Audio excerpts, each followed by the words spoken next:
сме с Чанка. Да. Здравейте, тук сме с Чанка Мачуганова. Да. Разкажете какво се е случило с вашия имот, ще е цялата история. Ами ние с нашия имот, ние го пазихме този обор. Искахме да го купим от кооперацията. Те бил на кооперацията? Да. Те ни казаха, защото обора е бил извън на регулацията и нямал документи. Да. И детето ми отива, първо той отиде да изтегли парите, да купим обора. Отиваме да носим парите. Взел е финансиране от банка? Да, от банка. Така. Защото той беше земеделски производител, искаше да си имаме нещо. Отиваме да го купим, казват, защото няма документи, че е извън на регулацията. Детето ми се притесни и се обеси на третата града в обора.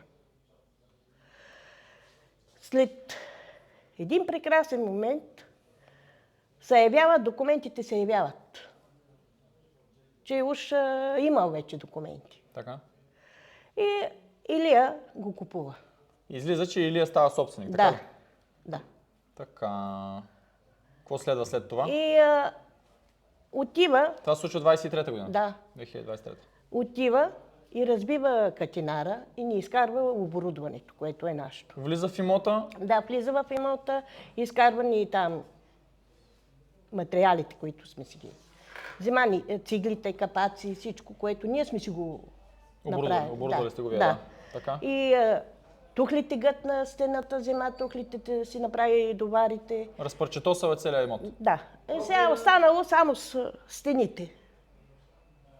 И той уж почна да го прави, обаче са оплашили какво ли и спряха. Да. Така. После казахте, че Заплаши моя. Бончо Мачуганов, да. вашия съпруг, Да, заплаши как го е заплашил? Каза, защото ще изпратил негови работници там, 30 човека, че да го бият.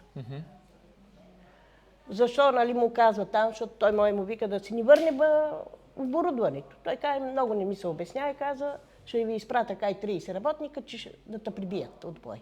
Директно? Да. Отидохме в полицията. Полицайите даже те дойдоха, видяха, защото тя още като беше разбито, такова и дъщерята извика по 112, дойдоха полицаите. Не, малки тарапки. Това беше реакцията на полицаите? Да. Малки тарапки? Да. И той одихме пак там. Споменахте, че с адвокат сте били? Да, с адвокат ходихме. До полицията? До полицията, да. Така, как реагираха полицаите? Полицая каза, че не се занимава с текизарски неща. Тоест не са ви приели нито жалба, нито нищо? Не, нищо. Буквално ви изгониха от полицията? Не, и слуша ни само и казва, че с текизарски неща не се занимава. И как е в момента развитието 3 години по-късно?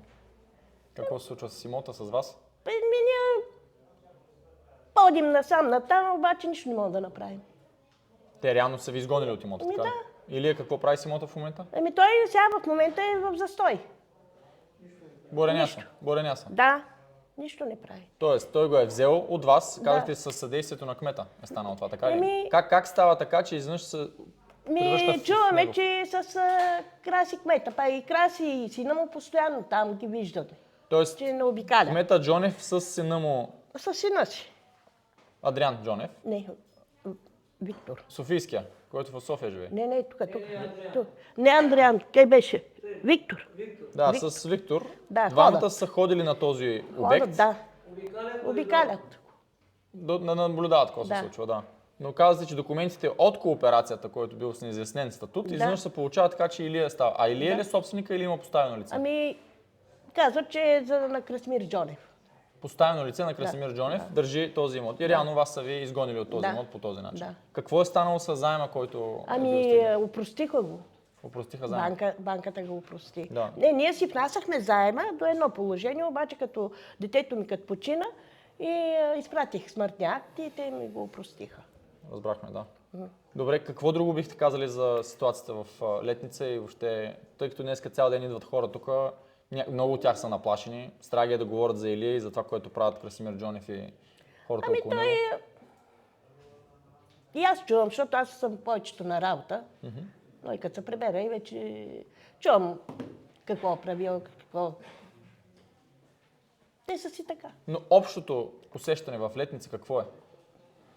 Много хора ги е страх от Илия и от Краси. От Илия и от Краси ги Да, е страх. да. Не могат да кажат на никой нищо, не Да. могат да отидат в полицията, защото ги отхвърлят. Да, И по всякакъв начин тези хора нямат думата. няма. Тоест няма свобода. Няма. Разбрах ви. Добре, благодарим ви за това. Ще видим какво може да съдействаме допълнително. Добре. Ако Да. нещо тръгнат след това видео да ви заплашват, оставяме ви вашия номер. Имаме Да. хора, които са в района. Ако посмеят Илия или Красимир или да пращат хора, веднага се обаждате. Добре. Първо на 112 за да влезе сигнала, Да. след това директно на нас, за да има хора, които да дойдат да ви защитат. Добре. Защото виждаме, че полицията тук не си върши работа да защитава, а репресира. Да, добре. Благодарим ви.